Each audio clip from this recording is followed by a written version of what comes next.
Hello, everybody, and welcome to the latest episode of Master English with Tim, the podcast where, week after week, Tim helps you fight the devil in the details of English grammar, vocabulary, and pronunciation, and win, all without ever hurrying. I'm Tim, native speaker English teacher from the United States, English teacher since 2005, world traveler, speaker of French, German, Russian, and Spanish, and podcaster now for 102 episodes if we include this week's episode. In this week's episode, I am coming back to the topic of listening comprehension and how you can improve it. A lot of students have told me that they understand everything or almost everything when their teacher speaks or when they listen to audio from a course book, like, for example, English File, but they also say that they understand English much worse when it is spoken outside of these contexts, in real life. So, in this week's episode, we are gonna go deeper, a lot deeper than these three famous examples. This week's episode will do two things that will help you improve your listening comprehension in the future. First, it will give you a strong theoretical understanding of what chewing gum is, including who uses it and how chewing gum pronunciations are created. Second, it will give you linguistic vocabulary for talking about chewing gum. I will be using this same vocabulary in future episodes about chewing gum, and that will allow me to explain chewing gum pronunciations in a fast, easy-to-understand way so that you can understand them well. And in order to reach these two goals, we need something. We need a formal definition or explanation of what chewing gum is, and that is something that I did not give in my two earlier episodes about chewing gum. Those were episode 7 and episode 18, both of which are really good if you want to hear lots more examples of chewing gum pronunciations. So, let me offer you that formal definition of chewing gum pronunciation right now, one that has 6 parts. So, a chewing gum pronunciation of a word or phrase or sentence is a pronunciation that, 1, does not have a corresponding written form that is widely used, 2, is used mainly in less formal situations, 3, is used typically by people with a very high level of English, 4, occurs using rules and on a scale or spectrum containing a smaller or larger number of changes to the full form, 5, is efficient using fewer sounds than more formal pronunciations do, and 6th and last, affects common words like did, or, and he, but also less common words. So let's take a look at each part of this definition in detail. The first aspect was that there is no written form that is widely used. Listen to, for example, the following piece of language. Did you have to leave early? That sentence is an example of a full form where the written form and the spoken form would clearly match each other. If we change the pronunciation of this sentence into one of its many chewing gum forms, we get, you have to leave early? Actually, let me take the chewing gum sentence I just said and spell it for you. I would write it or spell it like this. Y-A-F-T-A space L-E-A-V-E-A-R-L-Y. So actually, this very large difference is scary for a lot of people. The difference between full form and chewing gum in this case is so big that it seems like there is no rule that can explain the difference. And to a lot of people, it seems just like a different language, very different from the one that you learned in school.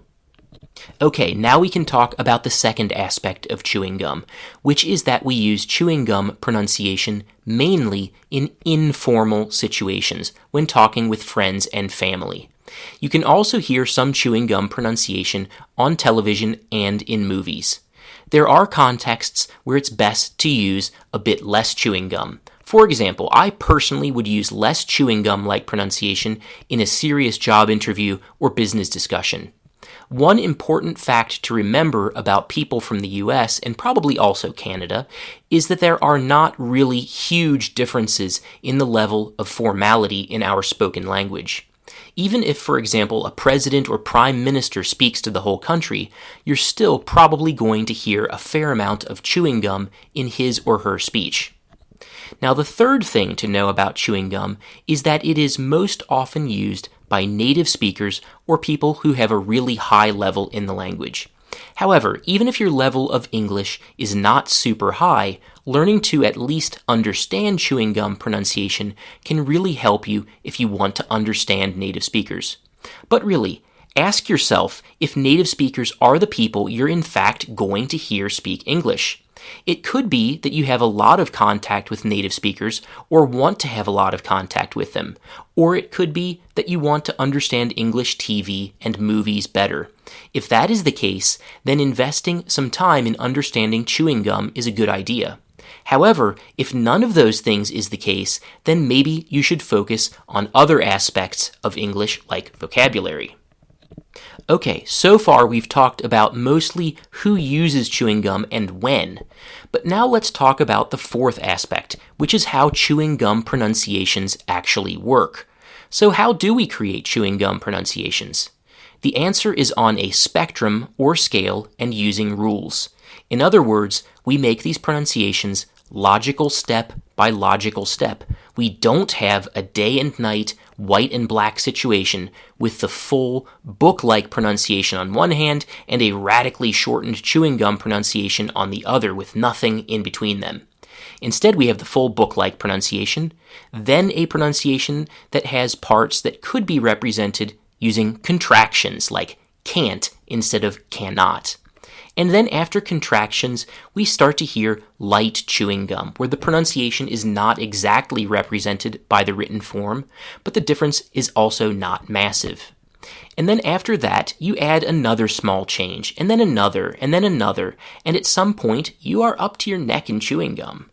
One key ability that you need to have or develop if you want to really improve your listening comprehension is the ability to hear small variations between slightly different versions of the same word, phrase, or sentence.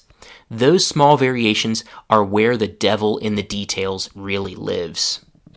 A good first step to fighting the devil in the details is by practicing 10 variations of a single sentence that we talked about earlier. That sentence was, "Why did you leave early?" This sentence seems really familiar, but it has a lot of variations, and those variations have examples of all the different rules or principles of chewing gum pronunciation. So here's how we will work with these 10 variations.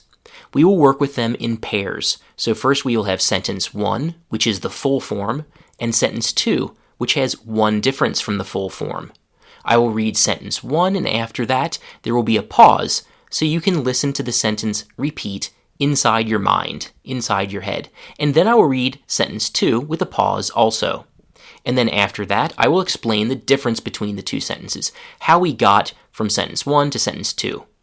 And then after that, I will take a new pair of sentences. This pair will consist of sentence 2 and sentence 3. Sentence 3 will have two differences from the full form, and we will work like that until we have done every sentence. And after all of that, I will read all 10 variations together so you can hear them all. We are almost ready to start. Remember, first the full form, and then a version with one difference from it. Listen closely, because the difference will be noticeable, but small. So, ready? 1. Did you have to leave early? 2. Did you have to leave early? So here, the very short word to was made even shorter and became simply tuh. Actually, this happens a lot, in fact, all the time, to our poor little word to. It's actually a lot more common to say tuh than it is to say to. In this pronunciation with tuh, we take the clear, loud, and kind of long vowel oo and change it into something short and lazy, the sound This vowel sound is actually the most common vowel sound in English, and you can hear English speakers make it all the time. And this lazy vowel has a name. It is called the schwa sound. So when we take a clearly pronounced vowel and replace it with a short, lazy schwa sound, we call that change a reduction.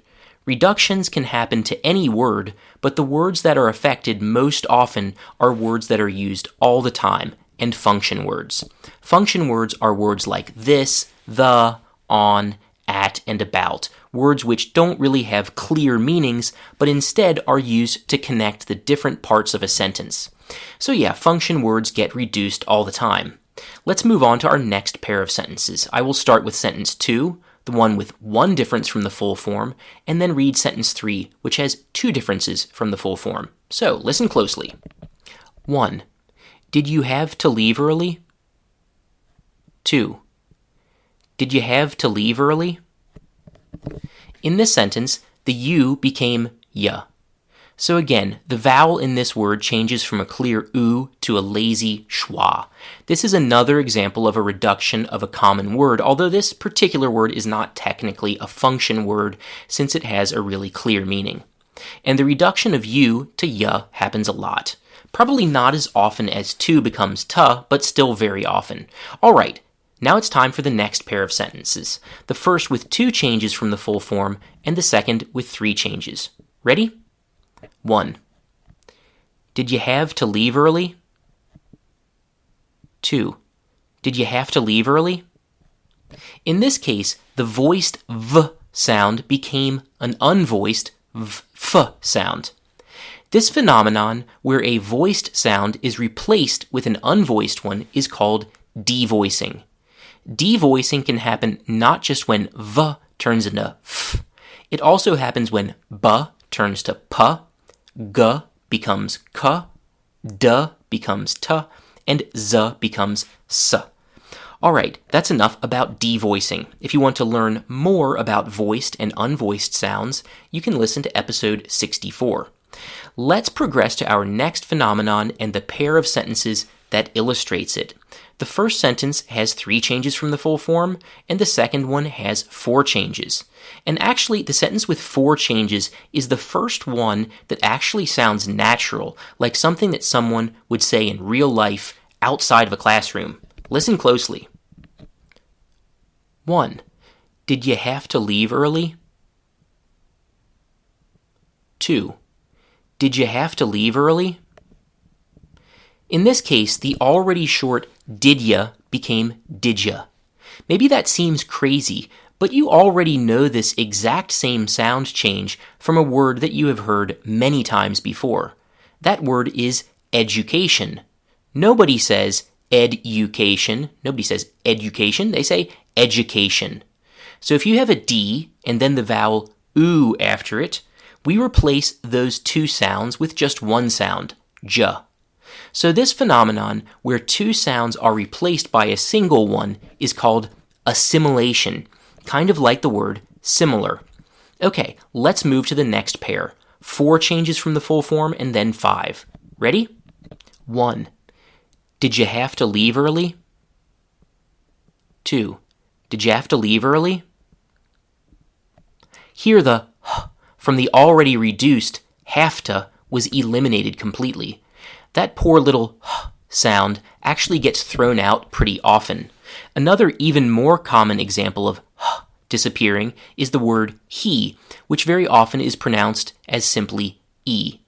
Of course, there's a special name for this phenomenon of throwing out sounds completely, and it is called elision. That's E-L-I-S-I-O-N. And the verb is elide. So yes, the h sound was elided from have to, and it became just afta. Before I speak any more pairs of sentences, let me give you some good news. We have already talked about all of the phenomena of chewing gum that we need to talk about. So in each of the last few versions of our target sentence, the explanations will be much shorter. So here's the next pair. One sentence with 5 differences from the full form, the second with 6. 1. Did you have to leave early? 2. Did you have to leave early? So that was a really small change. In the first one, I said did with a short I sound like in big. And in the second one, I replaced that short I with a lazy schwa sound. Okay, next pair, 6 differences and then 7 from the full form. 1. Did you have to leave early? 2. Did you have to leave early? So this pair is interesting because in the second sentence, part of the word did was elided, but the final duh has already been combined or assimilated with the y sound, and that assimilated sound stayed, so we got the j. So that second sentence, "you have to leave early," contains only a piece of a full word, and that piece is no longer recognizable. Let's do the next pair. 7 differences and 8 differences from the full form. Listen closely. 1. Did you have to leave early? 2. Did you have to leave early? So this one is not very common, but I think you probably could hear it. In this version, the j of jafta turned into chafta. So what happened here was a case of devoicing from j to ch. All right, now we can do the last pair of sentences. 8 differences and 9 from the full form. 1. Did you have to leave early? 2. You have to leave early? So in this case, there is nothing left of the word did that was present in the original full form sentence. It's just gone completely. It was totally elided. Throwing a word out completely seems really extreme, and in fact it is extreme. But really only 3 words are frequently elided or eliminated: do, be, and have, specifically when they are used as auxiliary verbs. That is, verbs used to make questions or negative statements. Okay, now we have all of the transformations, all of the versions of this one sentence. Let's listen to all of them one after another. 1. Did you have to leave early? 2. Did you have to leave early? 3. Did you have to leave early? 4. Did you have to leave early? 5. Did you have to leave early? 6. Did you have to leave early? 7. Did you have to leave early? 8. Did you have to leave early? 9. Did you have to leave early? 10th and last. You have to leave early? Actually, let's listen to sentences 1 and 10 again. 1. Did you have to leave early? 10. You have to leave early? Actually, that's pretty impressive, right? The first sentence and the last one really sound almost totally different from each other, almost like 2 different languages. And that means we are ready to talk about the 5th aspect of our definition of chewing gum, which is that chewing gum pronunciations are more efficient than full form pronunciation. And this fact should make chewing gum pronunciation a little bit less scary. When you use chewing gum pronunciation, you use shorter, lazier sounds. You replace vowels with the schwa sound, which again sounds like this, Another reason that chewing gum pronunciation requires less work than full form pronunciation is that you use one sound instead of 2. That's called assimilation.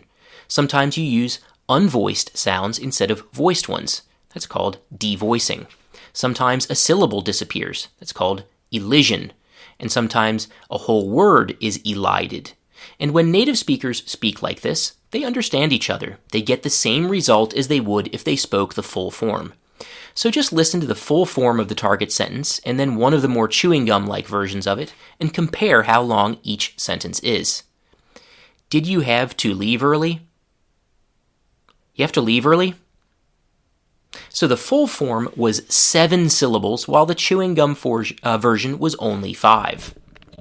Okay, now for the 6th and final part of our definition of chewing gum, which is that it affects extremely common words and function words more than it does less common vocabulary. When I say common words, I mean ones like you, he, them, and, with, or, and so.